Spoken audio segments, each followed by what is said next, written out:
got you mic'd up? I think we got me mic'd up, yeah? We're all set. You got it turned up, Mandy? Good morning. There we go. Yeah, I'm on. Thank you again for inviting me to come and to share. I've been asked by the leadership to give a report, so this is a different kind of a cap that I have than I did yesterday with the guitar and everything. So every missionary tries to explain what they've been doing, and of course I'm a jack of all trades. I do a lot of little things. It was hard to pick out some stories, but I've got some stories for you, and this is just a real informal time too afterwards or in between. Ask questions, things that I didn't say too clearly, or any questions that you have.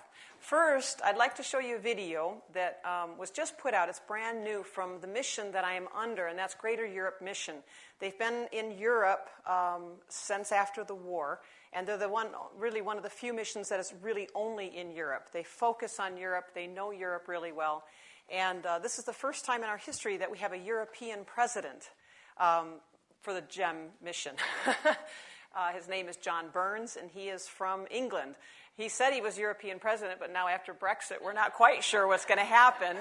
But I'm very, very thankful for John Burns. He is a very godly man. You'll see on the video. He does have a very strong accent, so get your ears ready for a British accent. But this is just a little bit of a vision of what Greater Europe Mission is doing in Europe, and then I'll talk about Austria. So thanks a lot, Andy, if you'll just show the video.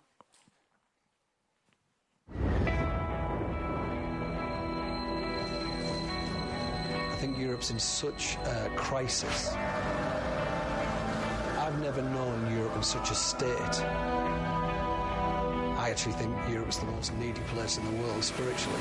Certainly if you look at the percentage of people that are regularly in church, it's probably the lowest of anywhere in the world. The church in Bulgaria and all across Europe is dying. Many of the churches are being turned into museums, places to go and observe art, drink coffee, rather than places of worship. We have millions of Europeans growing up with no exposure to the gospel. There's none. Sometimes, even in most towns, you won't have hardly any evangelical church or gospel witness whatsoever. Another bombing in Paris today leaves Europe on edge. This generation is the first generation to get bad news 24 hours a day, 7 days a week. They've been hammered with it. They're hoping there's some ray of light out there. Europe is so unreached, and so the opportunity is just as great as the people we already have. Greater Europe Mission is solving this problem by great partnerships with local ministries, greater equipping of the next generation, and greatest transformation in the lives of lost people.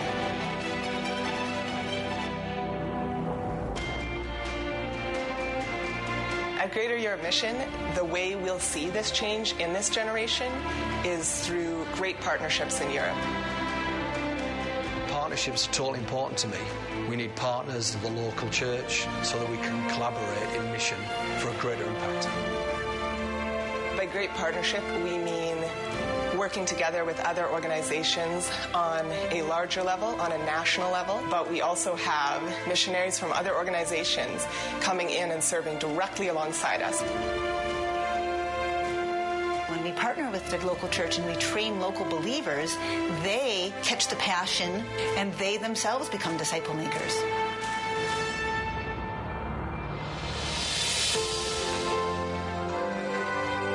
I always think about the model of Jesus when I think about equipping. If I can teach new disciples to make disciples, the legacy is so much greater.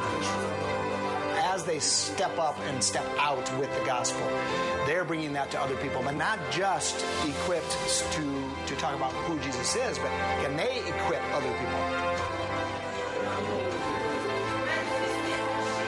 Our local church leaders, I see them being trained, and we have been able to see our local church leaders rise up and start their own church plans.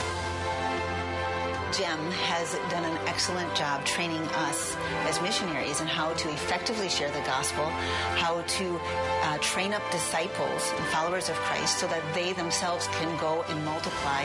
We're regularly rolling out discipleship multiplication training all over Europe.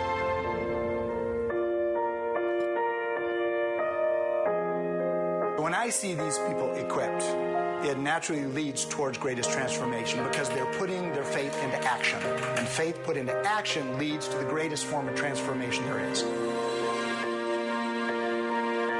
Our ultimate goal is greatest transformation, and we know that happens in a person's life through Christ.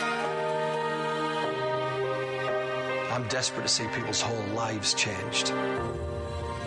I want someone to change the way they think, the way they act, the way they parent, the way they befriend, the way they deal with their money, the way they deal with their neighbour. And obviously I believe that lots of personal transformation is going to lead to a much bigger national and global transformation. People who were hopeless and had no hope for their future and no security whatsoever now have joy, have peace, have a passion to pursue God, and not only for themselves, but to share it with everyone around them. The reality is, we all know without Jesus, we're going nowhere.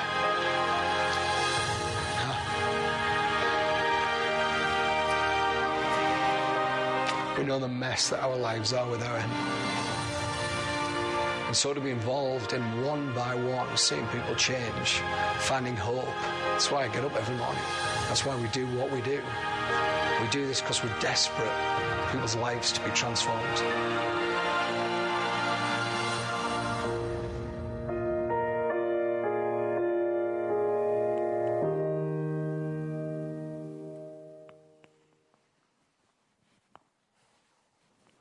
Thanks, Andy. I just really like that video. I thought through last night, do I show it to you all? Because I know it's a mission organization. I am really thankful where Greater Europe Mission is right now in the time in Europe.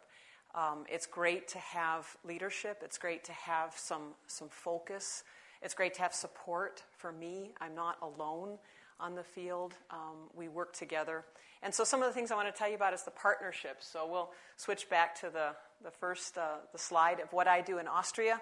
Like I said last night, I've been there half my life, 27 years, and you can do the math.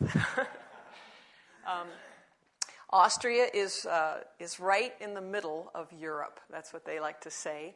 I think it's great that this chapel has the A's. We have Austria and Albania, so that's really great. So it's easy to remember. Most people know Sound of Music. That was filmed in Salzburg. The Austrians don't know Sound of Music. They don't know that film. That was a Hollywood film, they say. But anyway, Austria is right in the middle. And to remember what it looks like a chicken bone, actually, if you can remember the leg of a chicken. But I'm in Vienna. So the next slide. Yeah, it's a little bit dark to see, but you've heard me say Kagran a lot. That is the local church that I'm involved in. We partner with that church. There are 2 GEM missionaries that are in there, myself and another family. And I have been there basically the whole time that I've been in Austria. Kagran is in the city. I thought, should I show you pictures of Vienna? That would be like people that live here in Cincinnati, just seeing all the pictures of Procter & Gamble. But you know that's not where you really live, and that's not where you work. You're in the suburbs. And that's basically what I am in Vienna. I can show you the big church, the St. Stephen's Cathedral, but I'm in the suburbs of Vienna. I'm across the river, actually, and that's a building that we rent. It used to be a stationery store. They closed down, and in 2009, we actually, just the lower part, so you can see it's got several, those are apartments that's very typical in Austria. You have apartments, but the below part where you've got those windows, that's where we meet. What's really great is it's 3 minutes away from the metro station. So a lot of people walk by, Austrians that know nothing of church, just like they were saying in Europe. The European just doesn't have any context of church or what that is. So they're walking by on a Sunday, and they're able to see us worshiping the Lord, preaching. Some people have dropped in or just kind of put their head through, just wondering what we are. So it's been a wonderful exposure because a lot of our little churches in Austria are hidden. They're in basements, not because they're persecuted, but we just don't have the property. Very few have their own property. And so we rent this, and we share it with 3 other churches. So imagine 3 families in one house. All right, who used the milk? We've had problems with our coffee machine, and where's the coffee? And I said last time I was here, all of our music equipment, 2 other families use our equipment. Sometimes they don't leave it like we left it. So it's a great opportunity for showing the love of Christ that's in us and working together, partnering together. The one church we share it with is an international church, English-speaking church, and that's on Sunday afternoon. And the other one is a very small charismatic church on Saturday afternoon. We have Sunday morning. I think that's the really holy time, actually. And I'm just really glad it's Sunday morning. But we share it with three other churches, and we have a good relationship. What we do at Christmas time, we have a candle making. This has been an outreach that we've had for many, many years where we just have, unfortunately I don't have any pictures, but we put out flyers and little children make candles, and they come from all over, especially because they're only 3 minutes from the metro station. So that is our little building that we have. Next slide. I'm also involved, as you know, with women's ministries, and I do a lot with women's retreats. Now, when I say a women's retreat, I don't mean the old, excuse the term, a blue-haired lady retreat that everyone goes to, all the Christians go to. This is not where Christians go. It's been an amazing transformation. We found a really nice hotel. The Austrians really like wellness, and they like the spa-type atmosphere. And so we have about 200 women come to our retreats, and about 70 of them are not from churches. They're friends and neighbors and mothers. We have now a dynamic where we have 3 generations coming often. A 50-year-old might be saved, and she brings her daughter, and she brings her mother. And they come and they have a wonderful time, but they hear the gospel. And my job is the music team. And so this is the team, and I love every year. For 19 years I've done this work where I think, okay, we've got to build a team, we've got to get musicians, and sometimes we have 5 to 6 musicians from 4 to 5 different churches. So again, it's a wonderful partnering. It's an opening up of the atmosphere, and that's always the thing. Okay, what songs do we sing? Because everyone says, oh, everyone knows that song, but really only one church knows that song. And then someone will say, no one knows that song. I love that. And you're like, everyone knows this song. So we just have a competition of basically how to find songs that are easy to sing and that are really having content. In Christ Alone is in German now, and we sing that a lot, and the women love it. I mean, here are non-Christians singing, I love that song, In Christ Alone. You're like, that's amazing to me. So what is new is, you'll say that I'm on the far left. Last year, I knew that it was time. Sometimes you get these things from the Lord and you hear, it's time. And so I'm like, well, what's time? To get married, It's time. What could it be? What could that mean? It's time. And as I went farther along, praying and seeking, it's time to give up this ministry to turn it over to Austrians. That is one of the hardest things for missionaries. I think sometimes we'd rather just be, martyred. We'd go down in the books as doing wonderful things. But to give up something while you're healthy, while you're doing well, and something that you love is one of the hardest things for us.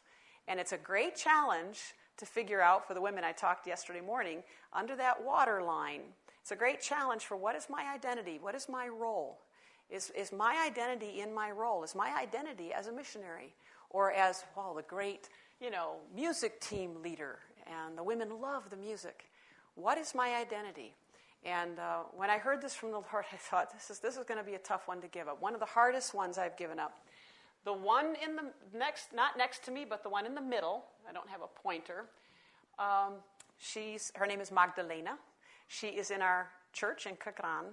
And she is the same age that I was when I started leading the women in the ministry. That's when I met with her to ask if she would consider taking it over. I would walk with her, I would coach her, but she would have the responsibility and the authority of finding the women and doing her style.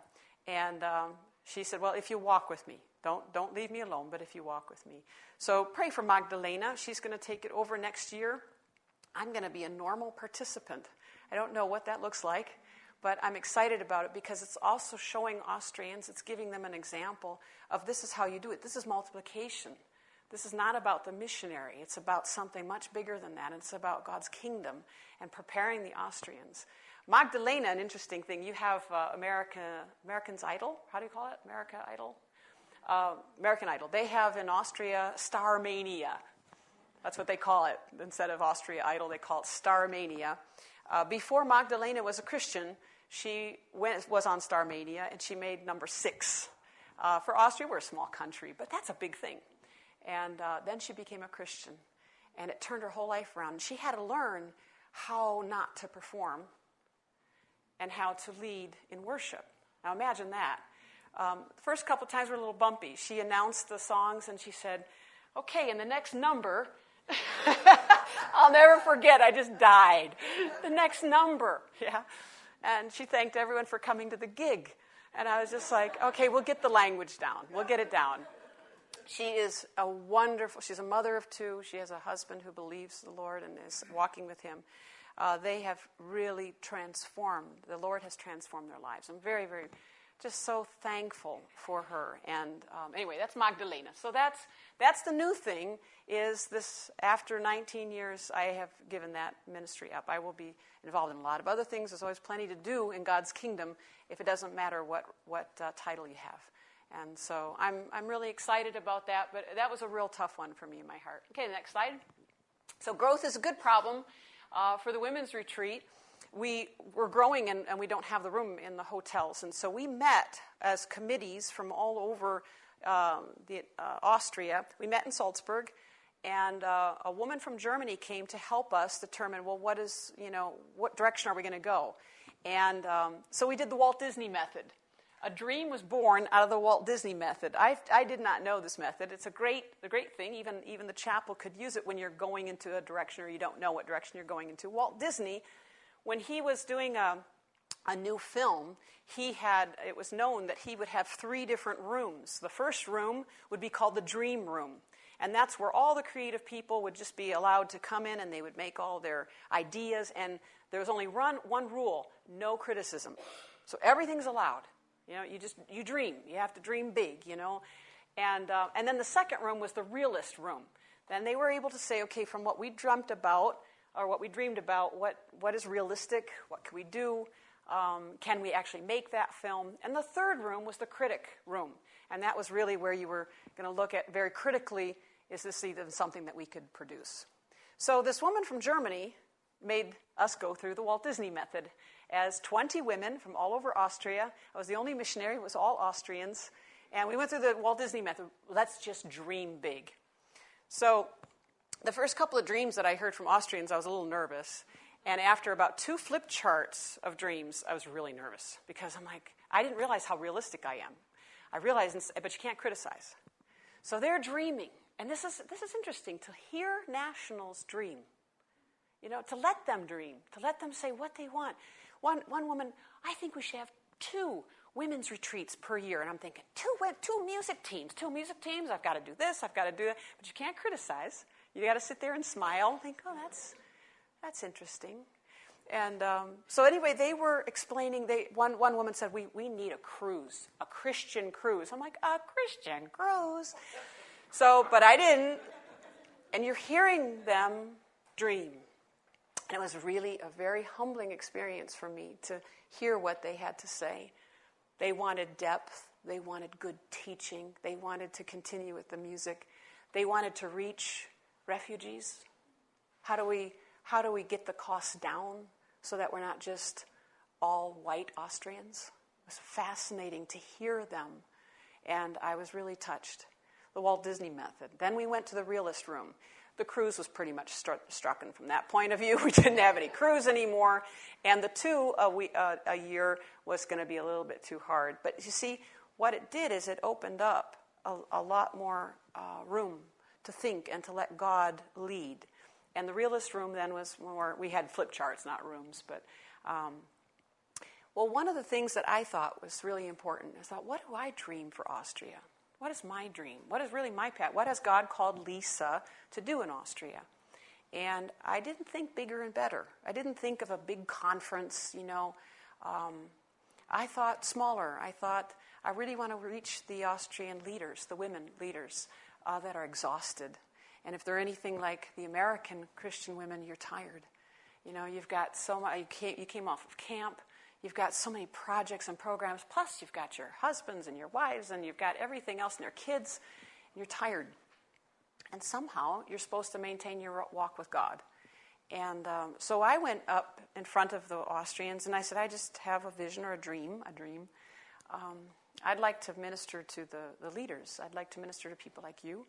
And I'd like to offer a spiritual life retreat where you come back to the basics of God, where you listen to his voice, where you read his word, that you're not going to have an hour of input and then more action, but you're going to have maybe 10, 15 minutes of input, and then you go alone with God. Every woman has their own individual room, so they're not going to be sharing with someone who snores. Only a few women snore, but I sleep with all of them.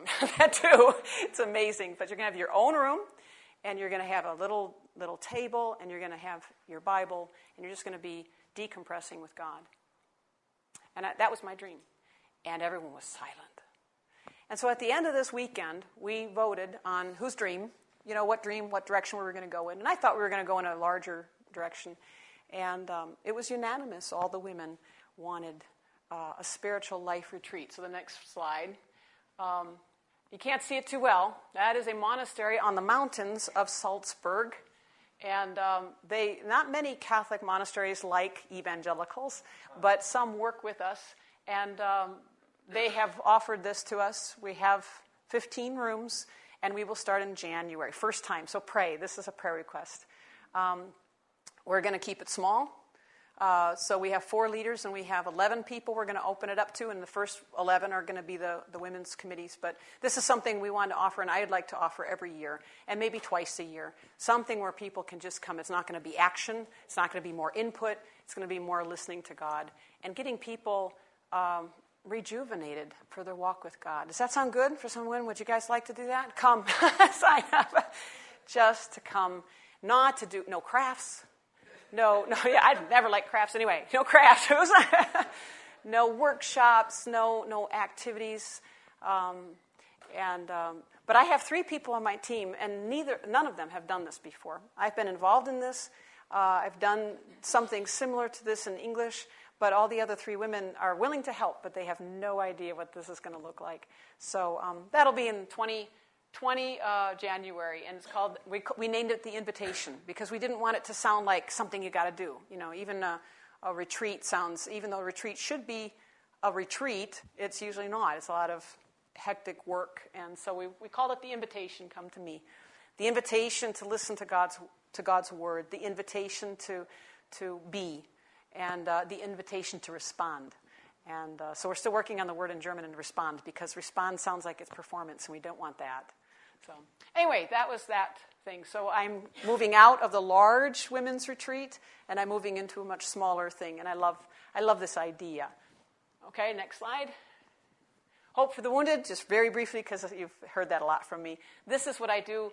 Mission to minister to the abused through the love of Christ and equip others to the same. Just 2 words that are really important: to minister and to equip. I love it. Discipleship is built into that. So it is not this thing that we're just, helping people get better, but we're equipping them to also help. And so I'm one of the only missionaries on the leadership team. All of the leaders are Austrian, and I am just thrilled. They are wonderful leaders, and they are very good leaders. So I'm basically in charge of equipping them to be even better leaders, and we're just on a really good track. We have about 42 leaders now in Austria that can lead a group, which is amazing. And I would have never thought we would have that. So I'm really excited. So that's Hope for the Wounded, and that's what I'm still involved in very much so. Now this Acts, Bible verse, I picked this out purposely. Oh, real quick. The slide before that, that's our new logo. Can you go back real quick, Andy? Sorry about that. And that is a dandelion, and we picked that on purpose. I really like the symbol of that with the seeds. It is something that has died, and the seeds are being blown away, but possible growth later on. So remember that thought. So, okay, now on the next slide. The Acts verse, I'm kind of stealing a sermon, but he's not here, so he doesn't know that. I was at a church missions conference many years ago, and a man spoke on this, and I really appreciated his thoughts, and so I'm just sharing them with you. So they're not my original thoughts. We know this passage out of Acts 1, you will receive power when the Holy Spirit comes on you, and you will be my witnesses in Jerusalem and in all Judea and Samaria and to the ends of the earth. You will receive power. And I love that. And when I was showing this slideshow to my sister, because I said, what do I tell them? She's always like my sidekick. She tells them, tell them that story or tell them this story. So this is her fault. And she looked at that verse. She goes, yeah, the missionary verse. But this message that I heard on this is, I mean, is that really true? I've been there 27 years. I don't know that I've felt a lot of power. I have felt a lot of attacks. I have felt like I've kind of been in the trenches a lot. I have struggled, sometimes with finances, struggled with my singleness. I will receive power, and I will be his witness. And I'll be real honest. I mean, how does that look? What does that look like in reality? If you're in the dream world or the dream room, it sounds great. But what is the application for that, and what does it really look like? And this message that I'd heard really encouraged me, and I never forgot. So the next slide. So I'm going to tell you a quick story, and then I'll open it up for questions.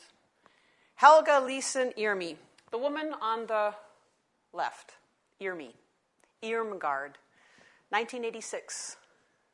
We were doing door-to-door. I was a summer missions team back then with Greater Europe Mission. It was hot like it is now. It was really in the summer. Very few Austrians are home. And a colleague of mine, Tom, and I, we knocked on her door. We had been through the whole row of houses. Nobody let us in. Nobody talked to us. We were just doing a religious survey. We just were trying to open the door of talking. Irmi opened the door. Back then, much younger, and she had a boyfriend living with her. And Irmi opened the door, and just as friendly as could be, said, "Oh, it's so hot. Come on inside." Sat us down at the kitchen table, and we said, "We're doing a survey." We were really, excited missionaries. We're doing a survey. You probably don't want it. We just really don't even believe a lot of times what we're doing. And she answered all the questions and said, who is Jesus Christ? Oh, he was the Son of God. And then we always ask, is there a God? Oh, yes. And then we say, well, in your opinion, who is Jesus Christ? And she said, well, in my opinion, he was a good man. And in your opinion, is there a God? And in my opinion, I don't know. Is there life after death? In my opinion, I don't know. So she answered like a typical Austrian would. We had a last question and said, we are American missionaries. No, we didn't say we're missionaries. We're Americans. We're here. We're celebrating 4th of July. If you'd like to come, we're going to, we eat Jell-O. They don't know what Jell-O is. And we just kind of said, would you like to come? Probably not, but if you want to.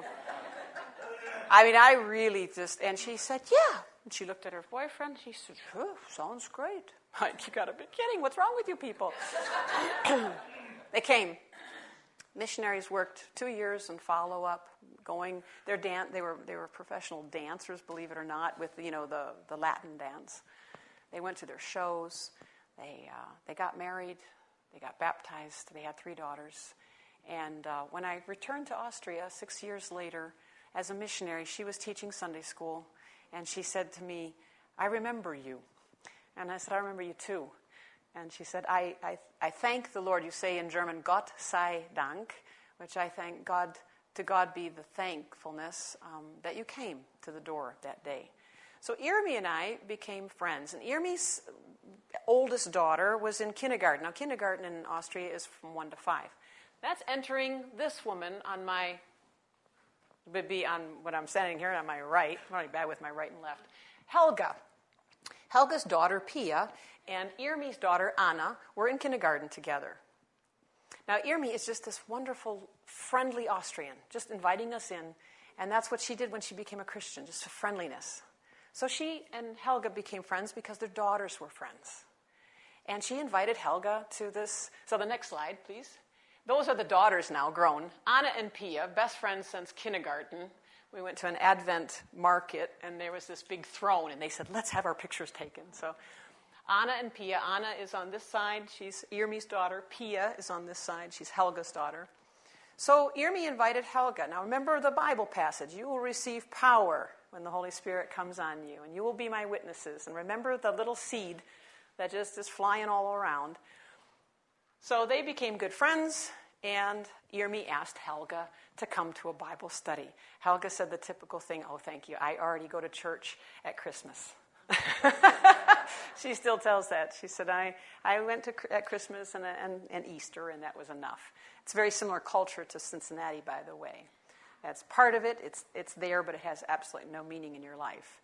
But Irmi didn't give up in her friendliness, and she finally opened up the door. Helga went to this Bible study, and Helga became a Christian on the day of her birthday, May 5th. And it was a day that we had a women's retreat. And there was a young speaker there who had never spoken before. It was my first time speaking in German. And 2 years later, Helga said she became a Christian during that weekend. Didn't know it, so I was like, I could have written a prayer letter. And that's the thing with missions, you don't know. They want you to, how many people have you led to the Lord? I don't know. I don't know the chain. We really don't know. We have a promise. You will receive power and the Holy Spirit comes on you and you will be his witnesses. That's all we have. So the next slide. Anna met a man named Fogi. Fogi's a funny name. It's a short name. His actual name is Fogler, Thomas Fogler. Fogi came to the church. He didn't know anything about Christianity. And he became a Christian. This is my colleague Jim baptizing him. We baptize in our rivers because we don't have a baptismal. Fogi became a Christian, and Anna and Fogi married. And then the next slide, Pia met Joseph. Joseph has become a Christian through Pia. You getting the seed thing yet? And I love this wedding photo. The Austrian Trachten is the dress that they wear when they celebrate weddings and things like that. Joseph is a fine man, and he and Pia just have a very good relationship with me because I'm a good friend with Helga. In fact, she's one of my closest friends. And the story is, after Pia and Joseph got married, and I was at the wedding, it was an honor to be invited, and after all of the family stuff, because I'm not a family, I'm this kind of American friend kind of person. The next slide. There's Traude Osterkorn, is Joseph's mother. She raised Joseph without a father because he died when Joseph was 12. And I get a call from Traude right after the wedding, maybe 3 days after the wedding. She says, Lisa, this is Traude Osterkorn. Is everything okay? And she says, yes.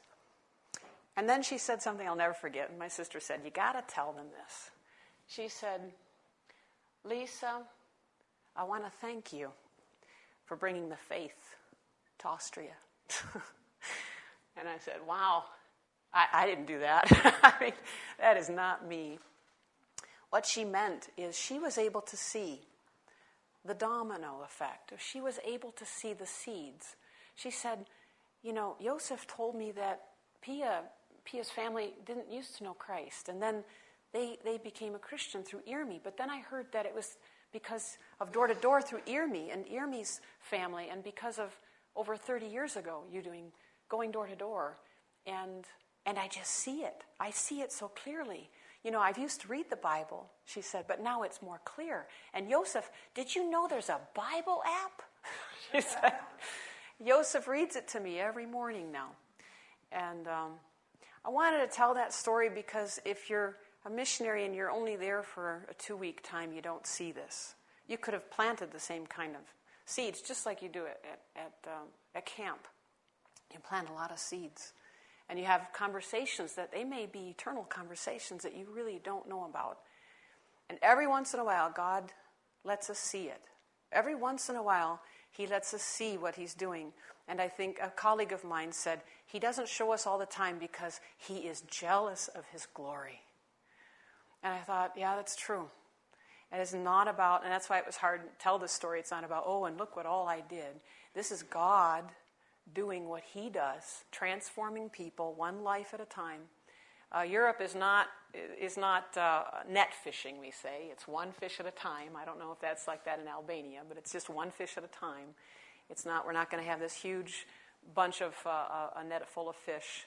It would be nice, but it is one fish at a time. And if God is gracious enough to show us after 27 years of this is what he's doing. He is building his kingdom. The gates of hell will not prevail against it. He is doing this work, and he is doing it one life at a time. The next slide is the last one. This is Jakob Osterkorn. He was born the 3rd of February, and right before I left, the whole family had a goodbye party for me in a Chinese restaurant. Go figure. Austrians get tired of Austrian food. And they wanted to say goodbye to me, and they knew 6 months. They said, we're going to be committed to sending you WhatsApp. I don't know if you know what that is, but those are great. And but they had a question for me, and it was a little card, and it was from Jacob. My mom says, I can't say Jacob, it's just too weird. So you say Jacob. And it was a little card from him. The guy can write already. It's amazing. And it just said, Dear Aunt Lisa, I will miss you. You will miss 6 months of me growing up. But I have a question to ask of you, and you can think about it. Would you consider being my godmother? And it was such an honor. In Austria, that's a very big honor to be part of a child's life and to be part of their life in the faith and to walk with them. And, as a single woman, if you're not a single woman, you just can't get what that means. It was like God saying to me, I told you. There's so much more involved than just the physical stuff of fruit. There's so much more involved in His kingdom. And so it is an honor. The 6th of October, we have a baby dedication. That's how the free churches do it. I don't know how other churches do it, but we don't baptize the babies, but we have a dedication, and I will be part of that. And this little young man is going to be part of my life. Have no idea what that means. And I did tell them, I said, I was going to send them a Broncos little onesie anyway, because they love the Broncos for some reason, football. I was going to send them that anyway. I didn't have to be the godmother. Anyway, that's the more personal side, and I think I have just maybe 2 minutes, but if there's any questions, again, you share in that. Everyone here that has been praying, that has been just involved, you share in this work. Would love for you to come and visit sometime, anyone, and show you Kukran and show you some of the work. But thank you, and thank you for being part of God's kingdom in Austria. Eternity will reveal what that looks like. So thanks for your time. Evan, did you want to, any questions or anything, or do we have to, close it off? Ask a question quick if you want to. I know. Other than that, he'll, yeah. As you plan the invitation at the monastery, is that going to be like a 2-day event, a weekend? It's a weekend, Friday to Sunday. Thanks for asking. Yeah, it's a whole weekend event. It would be better if it could be 3 days, but Austrians can't take that much time. So Friday to Sunday. We'll see. Thanks. What's the challenge for that? What do you think will be done? Just like for Americans to disengage. We're always busy, and we always want, and then to just say, I just have my own room, and it's just a 10-minute Bible passage, and I'm supposed to go for a walk or talk with the Lord about this. It's a change of pace. That'll be a big challenge for, I think, a lot of Austrians that are doers, just like Americans. We are so busy. We need to really sometimes come down. Thanks. I'll let you all know in the prayer letters how it went.